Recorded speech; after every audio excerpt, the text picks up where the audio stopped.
Hello and welcome back. Living the Dream podcast. I hope you're having the best freaking week of your entire life. That's right. And if you're not, then the rest of the week is going to go amazing. I know it. I can feel it.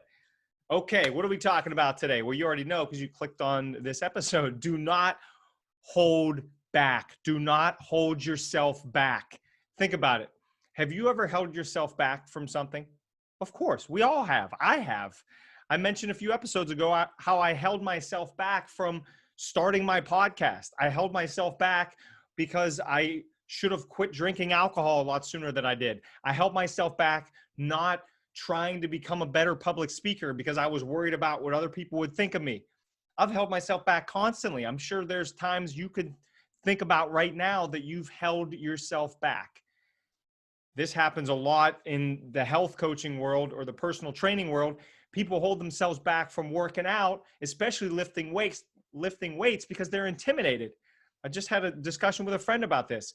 Intimidated that everybody around them knows what they're doing and they don't know what they're doing. Well, guess what?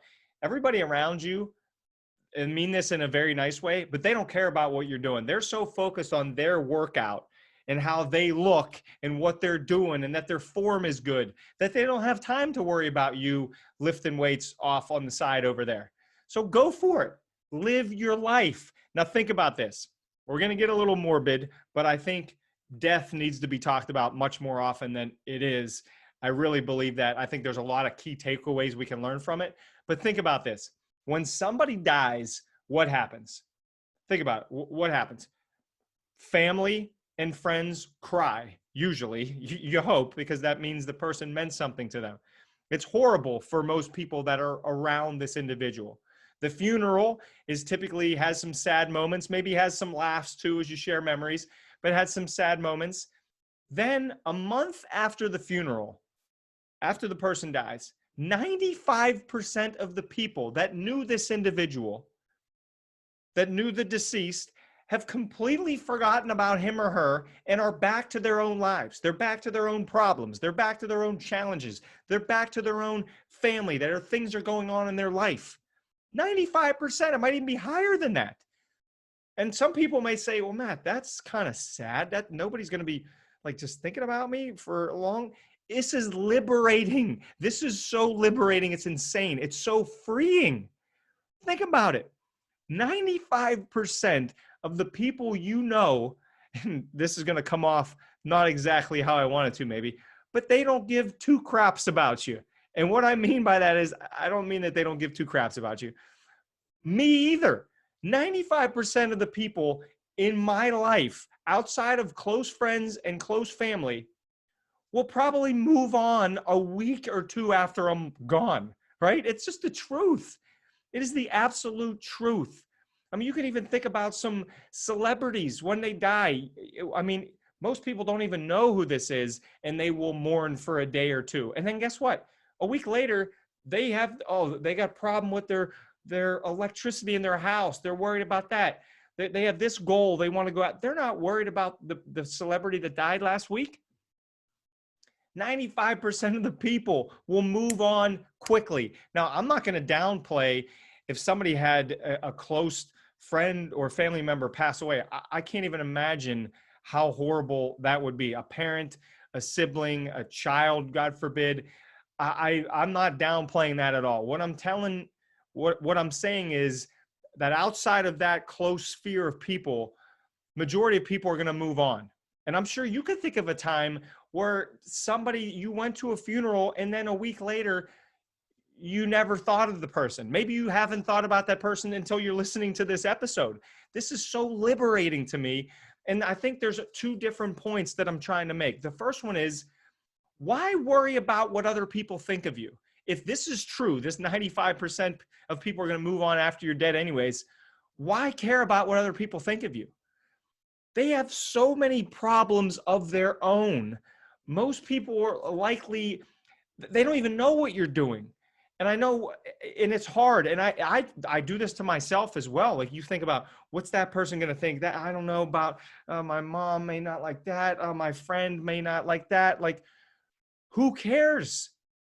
Who cares? Living your life based on other people's opinions of you will lead you down a horrible path.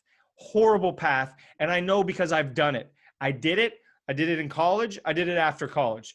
I thought friends that I had at the time wanted me to be drunk, silly Matt and just booze with them all the time. I thought that's what they wanted me to do, and I did it. Now, that's the blame is 100% on me.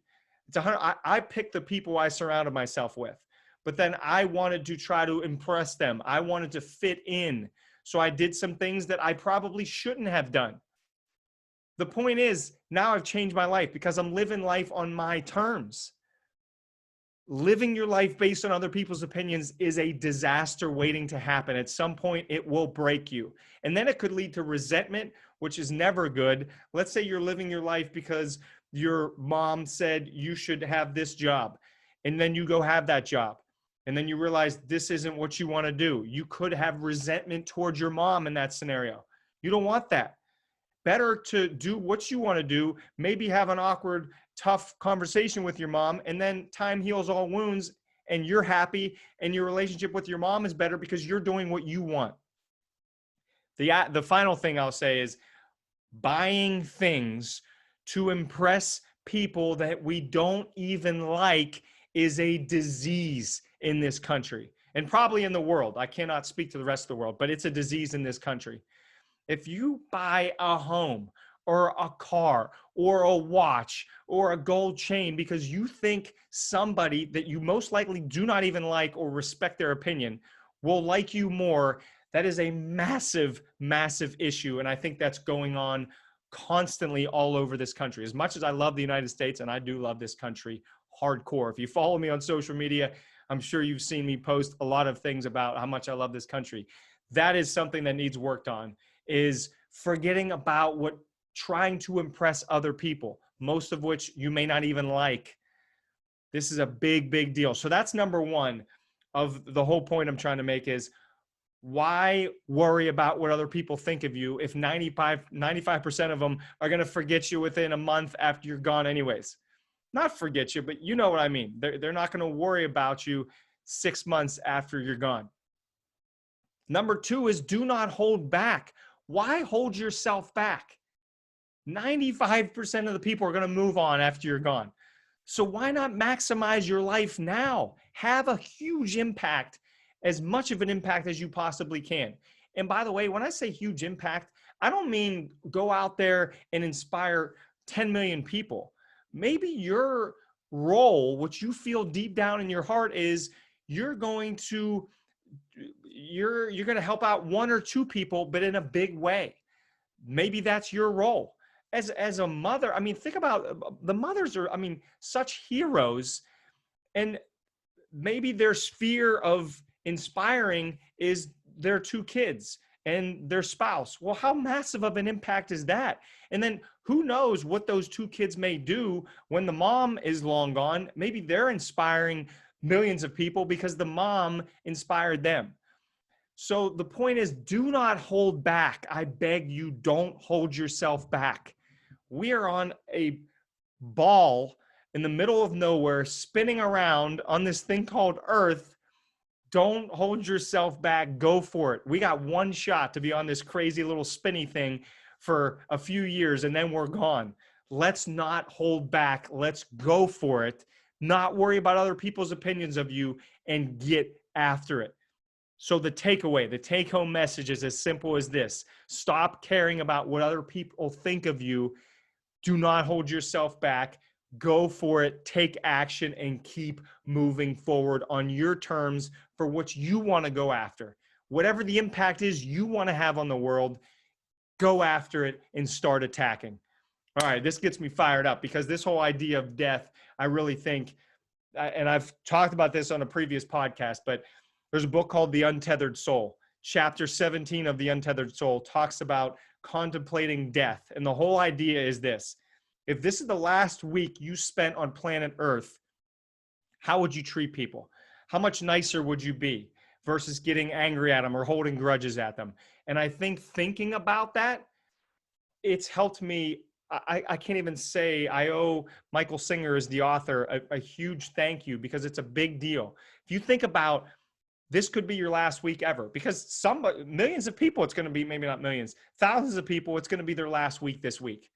What if you knew that? How would you treat people different? What would you do different? Would you run outside in the rain if it's raining versus like trying to run inside really quick? You'd probably love the rain. This is the last time you may feel rain. Feel it. Smile, sing in the rain, go out dancing, live it up, right? I think living like it's your last week ever consistently, when the time comes, you're going to be ready because you've already maxed out your life. I hope this made sense. I hope you got some great value out of this. Thanks for watching or listening to another episode. We will see you next week. Have a blessed, healthy, happy, fun, amazing week.